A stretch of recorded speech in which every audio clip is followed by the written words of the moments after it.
Welcome back, Amador County, live here on TSPN. We're here to talk about vintage baseball, and we've got the Crushers, Susie, here with us this morning. I know, but they're Crushers, all right. My cousin Tommy Candiotti used to pitch. Oh, really? Slow ball. Yeah, he pitched for the Dodgers, the Cleveland Indians, Toronto Blue Jays. Does he still want to play? Jays. We're looking for guys. He's in Arizona. He's a sportscaster up in Arizona now. But this is amazing. Tell me something about that. This is an 1880s ball. It was used pre-1880. They did not use gloves back then. This was the ball. This is a lemon peel style ball. Mm-hmm. If you can imagine getting hit with this in the hand, you use both your hands and your fingers paid the price, but people love to play the game, so that's why they continued. No, Brian, I would not imagine that. Cam can imagine that. So with these vintage baseballs, some of the things you have are like vintage. They had names. They didn't just go by their names. They had different names. So let's ask what your vintage name is. Yeah, I'm Shotgun. Shotgun. Okay. Shotgun, yeah. And I'm Haystack. Haystack. Okay. Sounds like a bunch of tag team wrestlers there. Yeah, everybody was given nicknames, and it wasn't something you got to pick. A lot of times your nickname was given to you. We have several guys, Calaboose in the league, Dirty Dan Duran. A lot of guys that have really unique nicknames, and that's kind of what we all play by. So, and there's a lot of guys in the leagues we don't even know their real names. We know them by their nicknames. That's just how we play. Dirty Dan needed to go see the doctor, maybe. Yeah. So one of the things that is really different about is the glove there. Yeah. That looks like you were out in the yard doing some work, but that's actually the baseball and that was glove? and those are type of gloves that were used. But I play first base, so imagine catching this, Wow. first baseman. We get a hot shot to my shortstop, and I tell my guys, do not let up. You throw that ball hard as you can. That out's what's important. So, Wow. and we catch it with these. They kind of moved up to something more like a mitt here. This is my catcher's mitt. Oh, catchers. Catcher's mitt. When you're behind the plate, which is behind, is what the term was. All I get is this mask and that protector, and that is all I have for catching. And this is thin. Yes, that is. Yeah. Yes, that is you'll it. see there's no shin guards. Nope. Nothing. No. Nope. So. I'm so sorry. Yes, you have to have a high tolerance of pain to play. And this is pretty. Boy, this thing you can get hurt. Yeah. You get hurt just by the mask. Yeah. Does The this problem make my is butt look big? Now, what's the weight of your bat? Pardon the pun.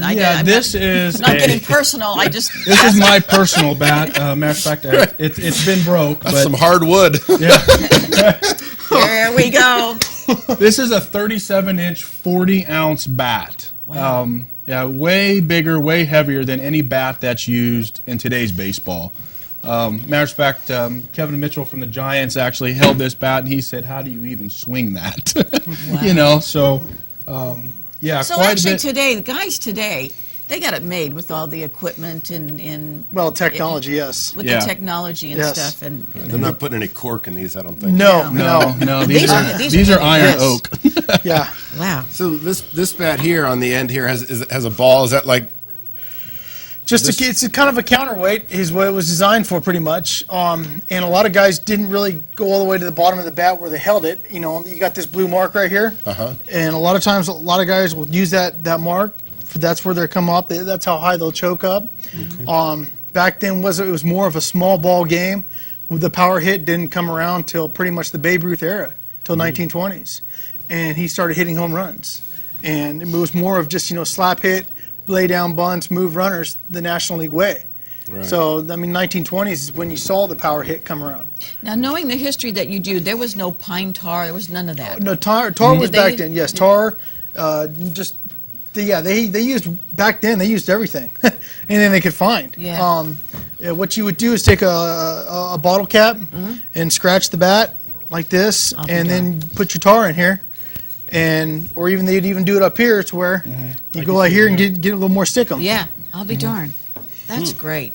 Now, I'm going to ask you a question because this is always, my husband and I always talk about this. Different, in every ball field, they have a different, 420 feet, 375 feet, whatever. Why is it not regulated? You know what I'm saying? Like left field, right field, center. Why? How come some stadiums can be further? I mean, is that kind of a disadvantage to people coming in that work with the shorter? It's just Well, just forget the question More there, of- Brian. I'm just going to keep Taste that. wondering. Go on, taste that. Come on. So, you guys looking for players, or what's the league doing? Are they're starting up? They're No, we've been around for, oh, geez, what are we going on, 8 years now? Wow. We have 5 teams up in this area. Actually, we just brought on a 6th team out of Folsom. The Repressa Pioneers is their name. We have the Amador Crushers is us. We have the Motherlode Miners, the Rancho Marietta Bandits, and we have the Sierra Highlanders.